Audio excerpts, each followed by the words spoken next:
Olá, amigos do YouTube, estamos começando mais uma edição do Bom Dia Mercado. Seja bem-vindo a este canal sobre trade esportivo. Faremos juntos o nosso planejamento de trabalho para esse dia 9 de junho, uma quinta-feira, com 3 jogos do Brasileirão e vários jogos da Nations League ao mesmo tempo, tá? Tem algumas outras competições, mas o meu foco vai ser nessas duas que eu acabei de citar. Se você não conhece esse canal é um canal sobre trade esportivo e esse programa Bom Dia Mercado tem o intuito de te ajudar a se planejar para esses jogos que eu pretendo trabalhar. Então é um planejamento junto, né? Mútuo, é meu e seu. Eu conto com a ajuda de vocês nos comentários. Eu não vou te dar palpites, eu não vou te dar bilhetes prontos, não é a minha intenção, eu não tenho esse conhecimento, não tenho esse dom, tá? Eu trabalho ao vivo, então eu vou tentar te munir do maior número de informações para que você consiga embasar, seja lá o que você for fazer, de bilhete, de entrada recreativa, de entrada profissional Panther e trabalhar ao vivo como trade como eu faço, tá bom? Então, vamos juntos. Se você não é inscrito nesse canal ainda, fica aqui o convite para você se inscrever. Esses planejamentos são feitos praticamente diariamente, né? Mesmo gripado aqui, eu já peço desculpa pela minha voz. Eu tenho vindo aqui fazer esse planejamento junto com vocês, mas você vai encontrar vários outros conteúdos aqui no canal sobre trade, principalmente nesses links aqui na descrição, onde você pode me acompanhar no Telegram, meu dia a dia de trabalho, né? Eu geralmente estou ali comentando com vocês o que eu estou achando do jogo, o que eu estou enxergando do jogo. E tem muita gente que pergunta, esse site que eu utilizo aqui na tela é o radaresportivo.com, tá? Esse aí que está na tela de vocês. E esses dados que eu utilizo aqui é do meu PDF de apoio, eu faço manualmente ele e distribuo todos os dias para quem é membro do canal. Se você não é membro do canal, clica aí embaixo em tornar-se membro ou seja membro. Você vai pagar um valor simbólico para me ajudar na criação de conteúdo. E eu vou passar para vocês esse PDF de apoio todo santo dia que eu utilizo para poder embasar bastante o meu trade. Além de outros conteúdos que você vai estar disponível na hora que você clicar aqui em Seja Membro, tá bom? No primeiro comentário fixado também tem para vocês o regulamento do sorteio da Betfair para você concorrer a uma banca de R$ 30. Vamos começar pelo Campeonato Brasileiro hoje? A gente geralmente começa pela Nations, vamos começar pelo Brasileirão. Nós temos 3 jogos, Palmeiras e Botafogo, Fortaleza e Goiás e Curitiba e São Paulo, tá? Começando pelo Palmeiras, o Palmeiras vem de um empate dentro de casa contra o Atlético Mineiro, não contou com, se eu não me engano, o Danilo e o seu goleiro, né, o Everton, se eu não estou enganado, né, posso estar fazendo confusão. E o Botafogo vem de uma derrota dentro de casa para o Goiás de virada. O ex-jogador Pedro Raul fez ali o crime e a gente já vai falar do Goiás hoje ainda, né? Bom, a odd do Palmeiras é uma odd de expectativa muito alta, 1,50 para o Palmeiras. A gente tem que entender, óbvio, que o elenco do Palmeiras é um elenco pronto, o do Botafogo está sendo montado ainda, o time do Palmeiras é um time pronto, o time do Botafogo ainda tem muito campo para percorrer, né? O Botafogo está passando por uma reestruturação dentro e fora de campo e o Palmeiras já é um time pronto para tudo, né? Bicampeão da América, um time que vem em busca também desse título brasileiro. Então eu acho que essas odds refletem muito os momentos não só atual, né, mas também o momento dos últimos anos das duas equipes, tá?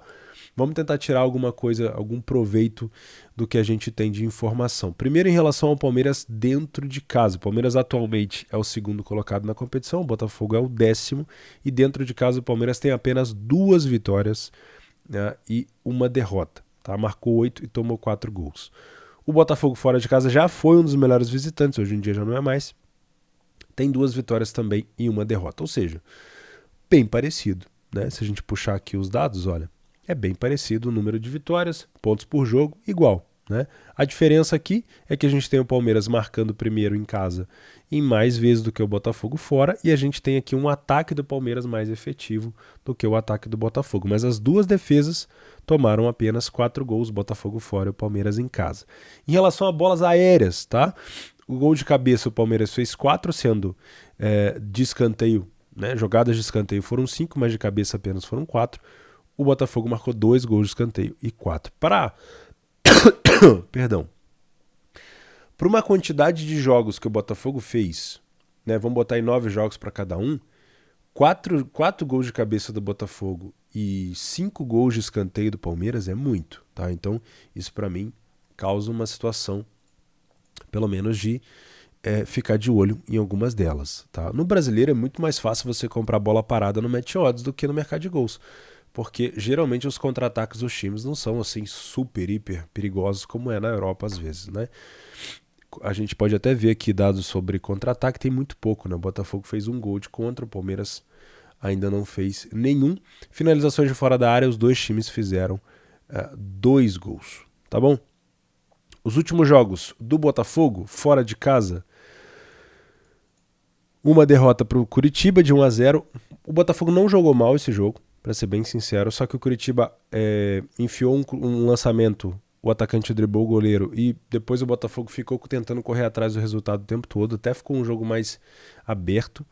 Um empate com o América Mineiro, não é fácil tirar ponto do América lá. Venceu o Flamengo, em Brasília.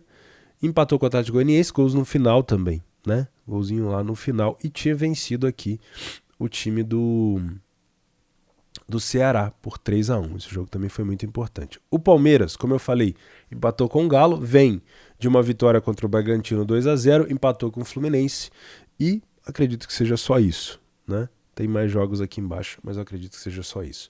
Para esse tipo de cotação, para os meus métodos, tá? A única coisa que me resta seria um lei Botafogo. Eu não trabalho back no brasileiro com esse tipo de cotação, tá? Então, olhando para essa odd do Botafogo e olhando o que o Botafogo produz, a única forma de eu trabalhar em lei Botafogo nesse tipo de cotação seria um Botafogo completamente dominado. Um Botafogo sem posse nenhuma, completamente recuado no campo defensivo, sem saída de bola. Aí poderia até ser, porque é um tipo de cotação. Não, veja bem, eu não tenho medo desse tipo de odd. Eu trabalho tranquilamente odds até mais altas que essa, mas tudo depende do cenário do jogo, né? Para o Palmeiras estar 1,50, para eu trabalhar lei ao Botafogo, que nesse caso é um não favorito, eu tenho que ter um controle muito grande do Palmeiras, porque essa odd já está muito esticada. Qualquer coisa que o Botafogo fizer de bola aérea, de sequência de ataque, essa odd ela vai segurar. Não é que ela vai descer, ela vai segurar. Então, para eu entrar lei Botafogo, eu tenho que entrar na iminência de que essa odd pelo menos vai corrigir um pouco. Porque se for para ficar parado nessa odd de 7, eu já não vejo tanto valor no Campeonato Brasileiro, tá? Então é mais uma tendência de eu pular esse jogo ou buscar uma oportunidade caso o Botafogo entre muito bem em campo do que propriamente de trabalhar, tá bom? Toma bastante cuidado nas bolas aéreas, o Botafogo pode surpreender, mas dos dois times, o Botafogo é o que tem mais dificuldade defensiva. O Botafogo defende muito mal, ainda é um time em construção, como eu falei para vocês. Tem muitas peças novas chegando, tem pouco entrosamento, então o Palmeiras para mim é mais pronto e provavelmente mais cotado para vencer essa partida, tá? Mas para o meu método de trabalho só me sobraria um lei Botafogo e eu tô achando essa odd muito esticada. Fortaleza e Goiás. O Fortaleza vem de uma vitória, finalmente, contra o Flamengo no Maracanã e o Goiás vem de uma vitória de virada contra o time do Botafogo, também no Rio de Janeiro, tá? O estilo desse jogo, as odds são bem próximas, só que aqui a gente tem um estilo perigoso, tá? O Botafogo, ele não tem um estilo de só ficar recuado. O Botafogo vai tentar agredir o Palmeiras de alguma maneira. O Goiás, ele já se faz de morto. É muito comum de ver isso. Fez isso contra o Flamengo, fez isso contra o Botafogo. Contra o Flamengo poderia ter empatado naquele lance final no Apodi. E contra o Botafogo com o Pedro Raul ele conseguiu a virada. Então é um time que já se comporta de maneira diferente. Ele já vai dar a bola para o Fortaleza, ele vai deixar o Fortaleza jogar, ele vai jogar mais recuado e ele vai usar a velocidade, ele vai sentindo, o Goiás vai sentindo o jogo, ele vai sentindo em qual lado que ele pode explorar mais e qual situação de velocidade ele pode explorar mais e é muito bom na bola aérea. Então é mais provável que a gente tenha um cenário de lei Goiás aqui no início do jogo, mas isso não quer dizer que o Fortaleza vai vencer o jogo, quer dizer que o Goiás joga assim, é o estilo dele, é um time que gosta de jogar mais recuado, mais sentindo o adversário, fechando as linhas, e quando tem a oportunidade, ele vai para cima. É tipo aquele boxeador que está sempre ali tomando porrada e quando ele vê uma abertura ele vai para cima. Isso acontece muito frequentemente com o Goiás, tá? Então toma cuidado ao observar o jogo e cravar que o Fortaleza já vai vencer, né? É mais time, tecnicamente falando? Acredito que sim, mas a fase do Fortaleza, apesar de eu saber que o Fortaleza estava focando na Libertadores, não é boa no Brasileiro, né? A gente tem aqui 0 vitórias do Fortaleza em casa, né?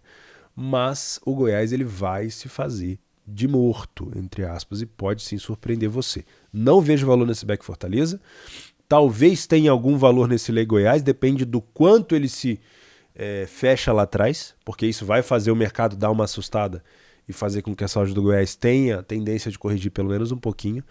Mas uma coisa é você estar contra o Goiás que não sai para contra-atacar, outra coisa é você estar contra o Goiás que fica buscando contra-ataque o tempo todo, transição ofensiva o tempo todo. Isso não vai ter valor, tá? Então toma cuidado também. Deixa eu dar uma olhada aqui, ó. Como eu falei para vocês, nenhuma vitória do Fortaleza em casa, né? O Goiás venceu uma ou duas já, se eu não me engano, eu tenho que atualizar aqui. Deixa eu ver quantas o Goiás venceu. Duas, tem que atualizar ali, né? A média de gols do Goiás subiu um pouquinho, mas é um time que cria muito pouco. Olha isso aqui, ó. Isso aqui facilita um pouco a você entender por que é um time que joga tão recuado. Ele cria poucas chances de gol. Poucas. Tá vendo? 0,62 por jogo é o gol esperado do Goiás. Porque é um time que joga recuado. E ele dá muita chance ao adversário. Quase 2 gols de chance por jogo. Por quê? Porque ele fica muito recuado. O adversário uma hora vai encontrar. Ele é recuado, ele gosta de jogar no contra-ataque, mas não necessariamente ele tem uma defesa imparável. Ele toma gol. Né? Então ele gosta de jogar atrás, mas ele cede espaço para o adversário. Então toma um pouco de cuidado nisso daqui. Tá bom? Gols de fora da área. O Goiás marcou 2. Não. Contra-ataque, né? Gols marcados de contra-ataque, o Goiás marcou 2 e fez 1 gol de fora da área. O time do Fortaleza fez 1 gol de contra-ataque e sofreu 2 gols de fora da área. O que está me chamando a atenção aqui, e é um aspecto óbvio que pode ser observado no meio do jogo, é que todo time que se defende demais, que recua muito, ele tem a tendência de abrir a zona da entrada da área. E toda vez que a gente tem um time que finaliza bem de fora da área, isso pode sim ser um aspecto de caminho para abrir o resultado. Né? Então, sempre que você vê um time que está jogando contra o outro e esse time que está recuado está fechando todos os espaços, esse time também tem que estar fechando a parte da frente da área para que não haja finalização, principalmente se o time que está em cima for bom finalizador. E o Fortaleza aqui tem um bom número, não chega a ser ruim não. Tá? Então, pode ser um caminho para o time do Fortaleza. Fortaleza tomou 2 gols de cabeça, lembrando que o Goiás marcou 1 contra o Botafogo já tinha 1 aqui, né? E tomou 3 gols de jogada de escanteio e bola alçada na área, mesmo número tomado pelo Goiás. Tá? Jogo difícil, hein? E eu, sinceramente, achei um jogo muito complicado. Tanto Palmeiras e Botafogo quanto Fortaleza e Goiás. Não me surpreenderia se o Goiás conseguisse tirar um empate aqui do Fortaleza, tá? Mas se eu for fazer algo, vai ser pro lado do Goiás, mesmo cenário do Botafogo, desde que o Goiás não esteja conseguindo jogar, tá? Em algum momento do jogo, o Goiás vai sair para atacar, como fez contra o Botafogo, como fez contra o Flamengo. E nesse momento, se você tiver ali o Goiás, já vai ser uma situação mais perigosa, tá? Esse último jogo, ele me chama a atenção em relação a preço. O Curitiba é o melhor mandante da competição. Ele tem 4 jogos e 4 vitórias. Ele só tomou 2 gols em casa. E o São Paulo não joga bem como visitante. Vem de um empate contra o Avaí. Inclusive teve aquela situação de pênalti lá, né? Que o Calleri foi bater e acabou perdendo. E o Avaí quase virou o jogo. E o São Paulo não joga bem fora do Morumbi. São 4 empates e 1 derrota. E a saúde do São Paulo é o maior de favorito. Aqui eu acredito que o mercado está dando esse favoritismo pelo elenco. Talvez o São Paulo, obviamente, tenha um elenco melhor do que o Curitiba, mas o Curitiba em casa faz valer muito da sua força com a torcida. É a mesma coisa que faz o Cuiabá. Ontem, por exemplo, o Cuiabá acabou vencendo o Corinthians. Então, essa odd do São Paulo, ela tem campo de correção. Tá? O grande problema aqui é o seguinte. Se você já viu algum jogo do Curitiba em casa, ele oscila muito entre propor jogo e jogar de forma reativa. Depende muito do adversário.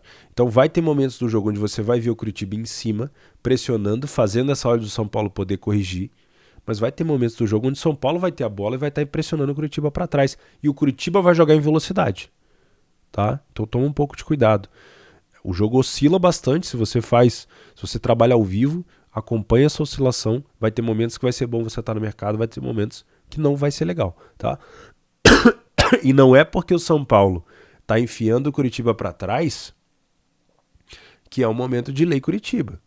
Cuidado, o Curitiba marcou o gol contra o Botafogo mais ou menos nesse aspecto. Ele tinha feito ali uns 15 minutos de muito aperto, né, de muita pressão, começou a recuar para respirar o time e fez o gol no contra-ataque. Então, muito cuidado, tá? Mas para mim é um jogo típico de match odds, típico de correção de preço, sem viés, né? Óbvio que eu acho a odd do São Paulo talvez um pouquinho mais baixa, mas aqui tem campo para correção dos dois lados e com, obviamente, mais intensidade se for o São Paulo que comece pior, tá? Dentro das estatísticas, o que a gente tem aqui? O São Paulo marcou 6 gols de cabeça, 6 gols, então já vou voltar aqui para não me esquecer, porque eu tenho a memória curta, tá? O São Paulo marcou 6 gols de cabeça e tomou 4 gols de faltas e escanteios, tá? O Curitiba tomou 3. Finalização de fora da área, normal, tal.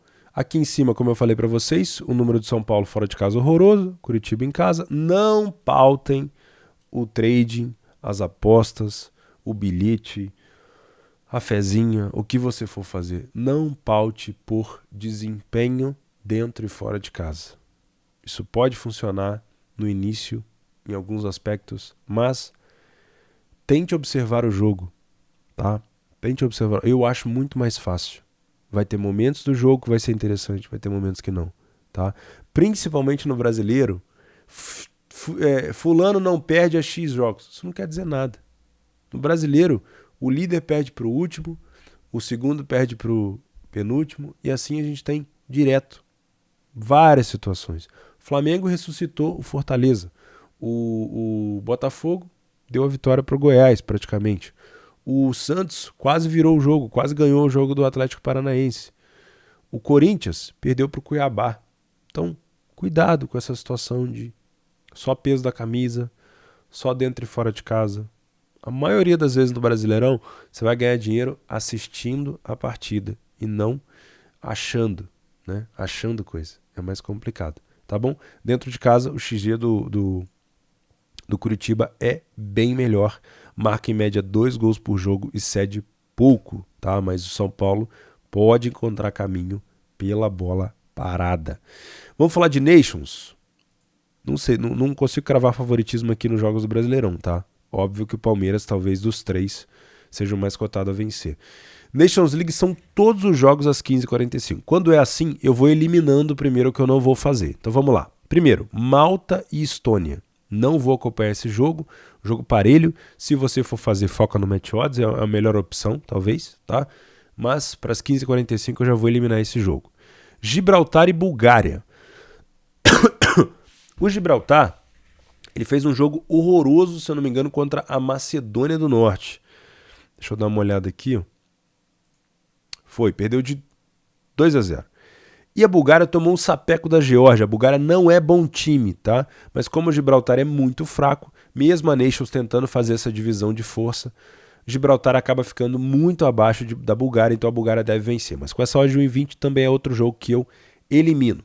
Grécia e Chipre, também não consegui acompanhar os jogos da Grécia nos últimos jogos.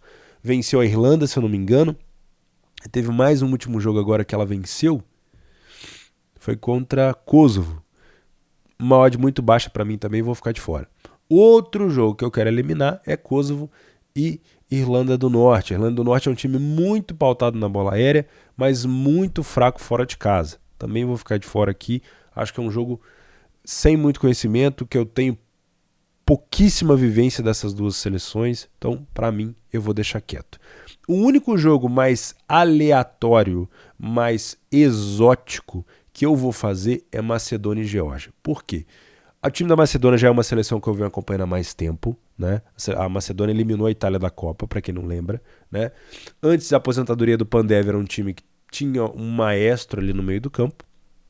E a Geórgia é um time a ser observado. A Geórgia não é a favorita para esse jogo, mas vem de uma goleada acachapante para cima da Bulgária. E tem um jogador, que eu até fiz questão de marcar o nome dele aqui, chama Vitya Kvaratskhelia. Acho que é Kvaratskhelia o nome dele. Provavelmente. Vitya Kvaratskhelia. 21 anos, saiu da Rússia e está jogando no Napoli agora. Jogador excepcional. Se eu não me engano, na seleção, ele é o número 7. Posso estar enganado, tá? Vou até buscar aqui os jogos dele na seleção. O último jogo da Bulgária ele marcou gol. Formações. Vitya Kvaratskhelia é o número 7. Joga pela ponta esquerda. Muito bom jogador. A Macedônia pode ser surpreendida aqui. Tem bons jogadores da Macedônia? Tem. Mas a Geórgia fez um jogo excelente e eu estou muito inclinado a trabalhar gols aqui, tá? Ou match odds ou mercado de gols, tá? Vale a pena ficar de olho nesse jogo, apesar de ser um jogo mais exótico, eu acho que ele pode ser um jogo para complementar a tela ali, dependendo se você for fazer mais jogos ao mesmo tempo, tá bom? Eu ficaria muito de olho nessa Geórgia. Para mim foi um time que, olha, me deixou com uma imagem muito boa. Vamos matando agora os jogos principais. Portugal, República Tcheca. A República Tcheca vai ter uma odd bem alta, né? Uma odd parecida com a do Botafogo aqui, né? De 7. A República Tcheca saiu na frente nos 2 primeiros jogos que ela fez. Ela venceu a Suíça e ela vencia a Espanha até o momento que a Espanha conseguiu empatar o jogo no finalzinho. Time muito bom, fez uma excelente Euro. Se eu não estou enganado, não vai contar com o seu principal jogador, que é o Patrick Schick, né, que está lesionado ainda. Pode ser que isso mude o cenário, eu vou dar uma acompanhada nas notícias, mas Portugal é muito mais time, né? Portugal costuma ceder mais chance ao adversário, mas é um time muito veloz no contra-ataque, tá? E óbvio, Portugal quer de novo esse título da Nations, está jogando sério, né? Vem de um empate contra a Espanha e de uma goleada contra a Suíça. Como a República Tcheca não sabe jogar quando tá 0-0, não é um time que joga fechado, vem pra cima. E quando tá atrás do placar, também é um time que não se entrega. O único cenário que pode tornar esse jogo um pouco mais under seria a República Tcheca saindo na frente. E lembre-se que ela marcou primeiro nos últimos 2 jogos, tá? Caso ela saia atrás, a gente vai ter de novo um cenário bom para gols. Back Portugal, eu não gosto. Eu descarto o Back Portugal aqui, porque eu sei dos perigos que a República Tcheca pode criar. Tá? Então toma um pouquinho de cuidado. Se eu for trabalhar algo aqui, vai ser em gols, assim como eu fiz no jogo de Portugal contra a Suíça. Tá? Falando em Suíça e Espanha, a Suíça vem, se eu não me engano, de 2 derrotas, né? Uma para a República Tcheca e outra para Portugal. Né? Já tem um saldo horroroso agora. A Suíça vai ter que correr atrás do prejuízo, são só 6 jogos, faltam 4. E a Espanha vem de 2 empates, né? Um empate com Portugal em casa e um 2-2 contra a República Tcheca no finalzinho, também fora de casa, já fora de casa. Os últimos jogos da Espanha fora, o único que dá para falar que foi um jogaço foi contra a Itália, né? De resto foram adversários um pouco mais acessíveis. E a Suíça em casa, ela é mais forte. Aqui nas seleções é mais complicado, né? A gente tem que analisar assim esse fator casa. Mas olha só, Irlanda do Norte, Bulgária e Kosovo. O único time de fato que ela pegou foi a Itália, foi 0-0. Então não é um bom momento, não passa por uma boa fase a equipe da Suíça e pode sim ser um cenário de lei a Suíça nesse jogo. Tá? Eu vou ficar de olho nisso. Informações importantes que eu não passei para vocês. Sobre o jogo de Portugal. Portugal marcou 10 gols de bola parada até o momento. Vale ficar de olho nisso. Tá? Muito de olho. Aqui na Suíça, a Suíça tem 5 gols de bola parada. A Espanha tem 1, tá? Eu acho que é isso. A Espanha tem 3 gols marcados de fora da área. Então eu vou ficar de olho, como eu já tinha falado aqui, no match odds e também nas bolas paradas do time da Suíça, que tem bons jogadores ali na frente. Mas como eu falei, nesse momento não passa, na minha opinião, por um bom momento na Europa, seja nas eliminatórias, na Nations. São 4 jogos sem vitória e um empatezinho contra Kosovo, tá? A última vitória foi contra a Bulgária, Lituânia e Irlanda do Norte. Não assusta ninguém com essas vitórias aqui, né? Noruega e Eslovênia. Eslovênia vem de uma derrota para a Suécia, de uma derrota para a Sérvia, 2 estilos diferentes. A Suécia é mais travadona, com jogadores mais, como é que eu vou dizer, mais altos, né, de porte físico. Contra a Suécia contra a Sérvia já uma galera mais de qualidade, né? Os atacantes que a gente conhece com o It, do Santadic, Filip Kostic, o do Vlahovic, enfim, essa galera mais de qualidade. E agora vai pegar a Noruega, que é uma mistura dos dois, né? A Noruega tem velocidade, mas também tem um time meio travadão lá atrás. A Noruega vem de 2 vitórias. 2 vitórias muito importantes. Venceu a Sérvia e venceu a seleção da Suécia fora de casa, com gols do Haaland, tá? Então, a Suécia, a Noruega, que não é um time que vem provavelmente para disputar a Copa do Mundo e vai ficar fora por muito tempo, mas com o Haaland na frente no ataque da equipe, pode ser uma equipe que brigue aqui pela Nations, por que não, né? Então vale a pena ficar de olho nisso. Acho que esse back pode encaixar. O que pode prejudicar o back é a organização ofensiva da Eslovênia. Mesmo contra a Suécia, que era um time mais recuado, mais forte na marcação, e também contra a Sérvia, que é muito desorganizada defensivamente, a Eslovênia teve situações de gol, tanto é que contra a Sérvia conseguiu empatar o jogo, tá? Mas pode ser um cenário sim de back Noruega aqui, tá? Principalmente com o Haaland estando tão bem assim nos últimos jogos. Deixa eu ver se eu tenho alguma informação. A Noruega tem 5 gols de escanteio nos últimos jogos e o time da Eslovênia tem 3 gols de cabeça e 1 de canto. Tomou 4. Então a gente tem um match interessante aqui, ó. 5 gols de escanteio, sendo 2 de cabeça da Noruega e 4 gols de cabeça sofridos pela Eslovênia. Só contra a seleção da Sérvia, dos 4 gols, 3 foram de cabeça. 2 do Mitrovic e 1 do Jovic. A Sérvia é uma máquina nessa situação de bola parada, tá? De bola aérea. E por último, Suécia e Sérvia. Esse é um desafio interessante, deixei ele por último. É um desafio interessante para o time da Sérvia, né? O time da Sérvia está no grupo do Brasil da Copa do Mundo. A gente viu a Sérvia muito soltinha contra a seleção da Noruega e contra a seleção da Eslovênia. Contra a Noruega sofreu um pouco mais, mas agora vai pegar um time, como eu falei, mais parrudo, mais encorpado, que se defende melhor, né? E como a Suécia tem uma vitória e uma derrota, assim como a Sérvia, é um jogo que as duas seleções não podem pensar em empate aqui. Eu vejo um jogo bom para gols, tá? A Sérvia é muito forte pelo alto. Então já vou marcar isso daqui primeiramente, nas bolas paradas, seja cruzamento, seja escanteio, seja falta para a área. Todos ali na frente, principalmente o Mitrovic, são muito bons. A Suécia tem alguns lampejos de qualidade pelo chão, principalmente com os jogadores do Leipzig, mas, sinceramente, sofre muito lá atrás ainda. Apesar de ter uma defesa mais sólida, tem sofrido bastante lá atrás. Contra o time da Noruega, criou muito lá na frente, merecia ter empatado, mas acabou cedendo o espaço quando o time está em desvantagem, se desorganiza demais. Então pode ser sim um cenário que se desenhe para gols, dependendo do tipo de jogo, né? Do tipo de resultado. Então é só pegar o último jogo, mesmo cenário, Suécia em casa contra a Noruega, a Suécia precisava fazer pelo menos um gol, foi para cima desorganizada, tomou um gol.